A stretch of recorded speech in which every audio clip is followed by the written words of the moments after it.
The American ghost that refuses to die. I'm crammed into the corner of this rotting house, a place I vowed to the stars I'd never set foot in again. My hands... God, they won't quit shaking, slick with sweat and something darker. There's blood on my shirt, crusting the collar, not all mine, but close enough to taste the metallic tang in the air. And out there, in the hallway, the thing that stalked me across state lines. It's waiting, dragging its feet across the splintered wood. Slow. So damn deliberate. Like it's savoring the hunt, already mapping my panic in its empty head. I'm whispering this, barely daring to exhale, because if it catches my breath, if it hears the rattle in my chest, I'm finished. The flashlight gave up 20 minutes back, plunging everything into this thick, inky black that presses on your eyes like thumbs. Every creak of the floorboards outside this door, it yanks my ribs inward, squeezing until I can't tell if it's fear or her grip. That sliver of light under the door, it's alive. Shadow shifting, pausing, twisting toward me. It knows I'm here, knows everything. And you scrolling in the dark with the volume cranked, heart skipping like mine, listen up. This isn't some tidy haunting from those late night flicks. No rules, no exorcism fix. Nothing you can talk down or run from. Because this ghost, it's not the floating kind your grandma warned about. This is the echo of a death that went sideways, brutal, unfinished, shoved under the rug by folks who should have known better. Something America buried too quick, too shallow, in a grave of silence and red tape. It wasn't meant to stay dead.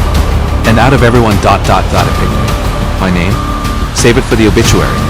Right now, just know I'm still kicking. Barely. Because when this spills out tonight, when the world hears, no one is calling it a haunting anymore. They'll name it true. An American wound. Festering, refusing to heal. Beat of silence. Then a single floorboard groan. Transition to a slower, reflective tone. Part of the house that wouldn't let go. I've got to pull you back to the start. Not because it's fun reliving this nightmare, but because if I don't, who will? Who'll warn you when your own town starts whispering? It kicked off in Grayfield, Ohio, that dusty blink on the map where the highways die and the cornfields swallow secrets whole. I got shipped in by the agency, some mid-level investigator with a badge and a skepticism thicker than the humidity. The case? Unresolved death with unusual circumstances. Feds speak for. The locals are clamming up, too terrified or complicit to cough up the real story. Victim, Daniel Ross. Average Joe, scraping by in a town that chews up dreams. Found in his own living room 3 days after the scream started. Neighbors shrugged it off as the game on TV, but those cries?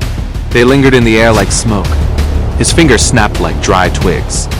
Eyes locked open, bulging with whatever hell he saw last.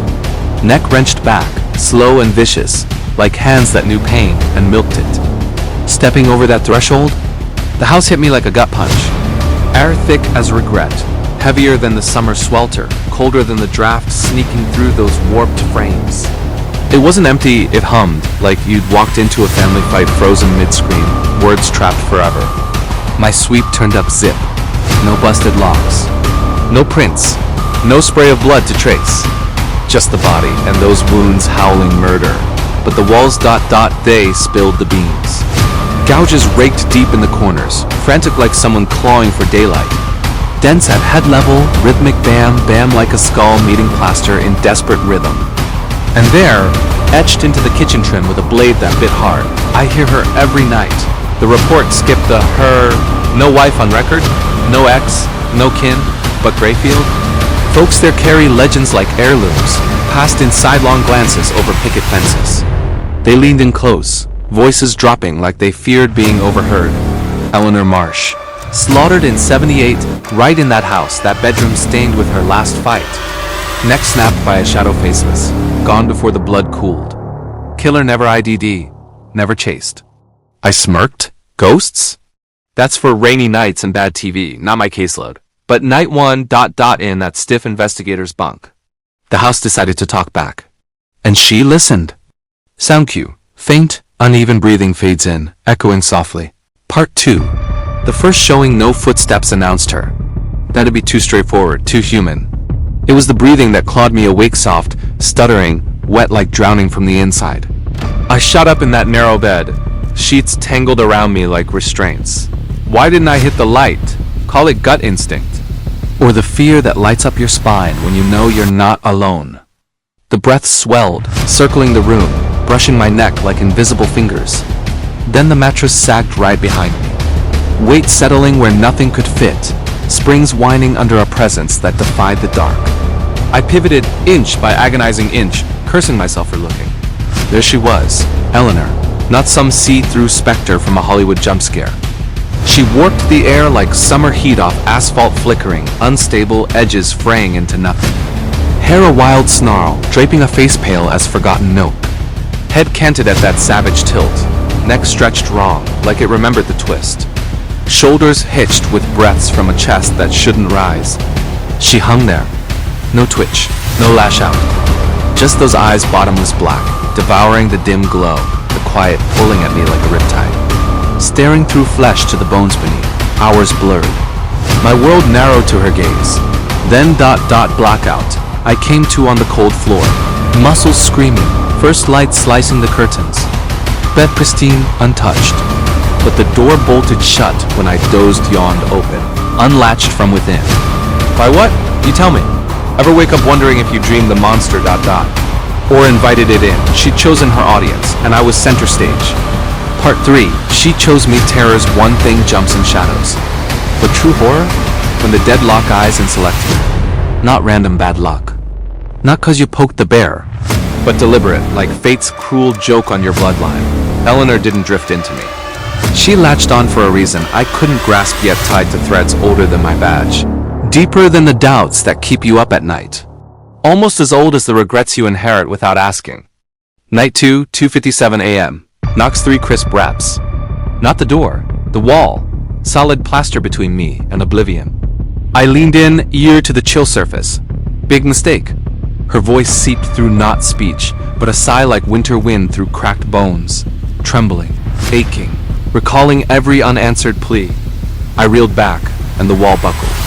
Shattered precise, erupting from one spot like a blow from the nowhere side. Plaster dust choked the room, stale with age and sorrow. Behind, empty promise. Fiberglass pink, beams, nails, no crawl space, no echo of life. Yet she pulsed there, invisible, watching my every flinch. Waiting for the moment I'd crack too. Why me? The question gnawed like hunger. Her stare promised it wasn't chance, it was family. The kind that haunts your mirror long after they're gone. Part 4. The truth they hid. Morning light felt like a lie as I tore through the county archives files, yellowed, smelling of damp basements and buried shame. Eleanor didn't fade quietly. For months pre-78, she'd hammered the station, noises in the quiet hours, footfalls without feet, shadows creeping her walls, dreams of a man faceless, hands outstretched, promise of pain. Cops waved her off. Nerves, they said. Move on, America's finest, blind to the screams under their noses. Then discovery. Neck fractured, vicious coroner's note shook. Hands twisted till it popped, like wringing a rag. Sole witness? 4-year-old next door peeking through curtains. Man without a face, he whimpered. Dismissed as kid trauma fantasy. But Daniel Ross? My case file? That boy grown and broken. Eleanor hadn't wandered back. She'd hunted and twisted his end to mirror hers. And the knife twist? 78 wasn't random for me. My father beat cop turned lead on the case, shelved her reports. Ignored the pleas. Let the faceless slip into the night, free to haunt another porch. She found me, 'cause I bear his shadow. His name. In small towns like yours, maybe mine, the past doesn't die. It waits in your veins, ready to pull you under. Relate to that? The guilt you didn't earn but can't shake. Sound cue. Static whispers, like old case tapes unraveling. Part V, the night she attached final stand. I marched back at twilight, resolve stealing my steps, gonna confront her, unravel this knot. Bedroom threshold, air like a tomb, colder than any Ohio winter, thick enough to chew. Eleanor, I forced out, voice echoing off peeling walls. I didn't know, I'm not him. Not my father's echo. Quiet stretched taut as a wire. Then the freeze, temp plunged, breath clouding, nails icing blue. She sharpened into view, no blur now. Neck lolling loose. Jaw jittering, silent screams. Eyes. Voids endless, hungry for truth. She extended a hand. Run? Scream? Fight? Nah, I locked up. rooted like prey. Touch landed chest center. No chill, no fire. Just press heavy as judgment. Then she flooded in. Lungs caved, back bowed sharp, sight seared white. Eyes snapped open. Floor cold, nose streaming crimson. Her murmur coiling my thoughts. You will finish what he refused. Not gone. Inside. A passenger with demands.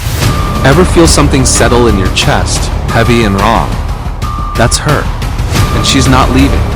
Part 6. The unfinished business. Fled Grayfield that night, engine roaring, but she clung like rust.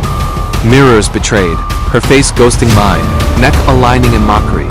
Puddles, glass or tilt mocking back. Shadows clawed long, brushing like lovers' regrets. No peace for her. Justice.